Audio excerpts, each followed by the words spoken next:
What up? This is Rama Screen covering movies, TV, and entertainment, and here's my review of Netflix new series, Tiny Pretty Things. Hey, before you watch my review, please subscribe to my channel, press that like button, and ring that bell so you can get notified whenever I post new videos. And if you would like to help support this channel, please do so at patreon.com/ramascreen.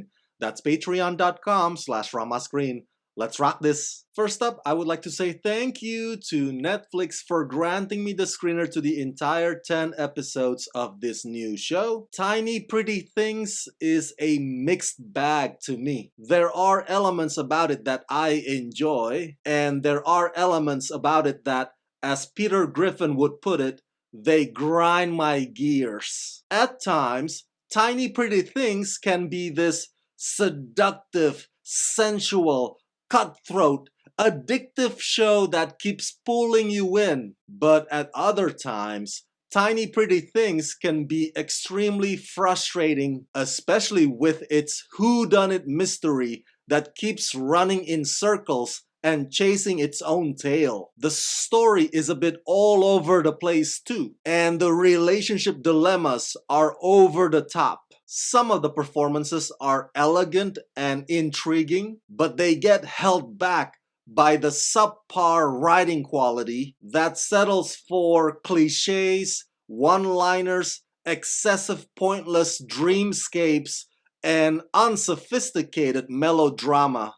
Based on Sana Sharapotra and Danielle Clayton's book, written and executive produced and showrun by Michael McLennan, Tiny Pretty Things is set in the world of an elite ballet academy, and it charts the rise and fall of young adults who live far from their homes, each standing on the verge of greatness or ruin. As Chicago's only elite dance school, the Archer School of Ballet serves as the company's school for the city's renowned professional company, City Works Ballet. This place is an oasis for an array of dancers, rich and poor, from north and south, and a range of backgrounds.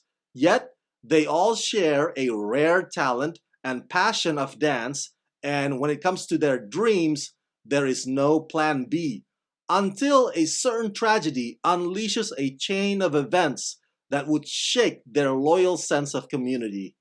Starring Lauren Holly, Sean Benson, Brennan Close, Barton Cowperthwaite, Kylie Jefferson, Casimir Jolett, and Daniela Norman. I've never read the book on which this show is based, but I admire the fact that this show casts actual dancers, as opposed to casting actors and throwing them into some sort of a ballet boot camp. Casting actual dancers who happen to also be able to act helps make the ballet sequences believable and convincing. And trust me when I say that on that aspect, these guys are simply astounding. Plus, the directors of these episodes know exactly how to shoot the ballet in a way that showcases and highlights these dancers' talents. Playing the headmaster of that school is none other than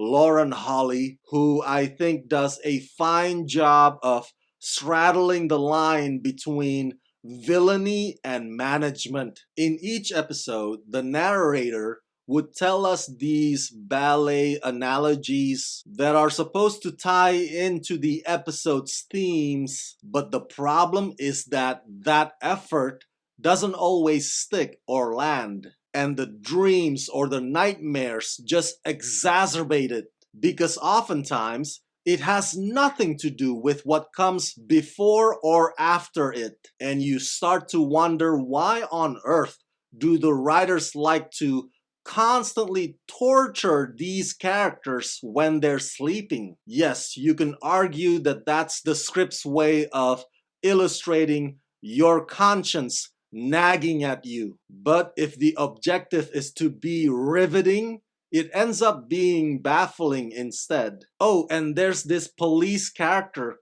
who insists on investigating the tragedy or the mystery, but all she does is go accusing one person to the next and to the next and to the next. She is painfully clueless. I get that everybody's a suspect is part of the formula in this situation, but man, that cop takes it to heart way too seriously. Well, if anything, at the very least, the cast members are easy on the ice. So when they go through their countless steamy experimental escapades, it kind of makes up for everything else that this show either overdoes or comes up short on. Like I said earlier, Tiny Pretty Things is a mixed bag. I don't completely hate it and I don't completely love it. The show has so much potential, but it also has so many things working against it. Tiny Pretty Things is its own worst enemy.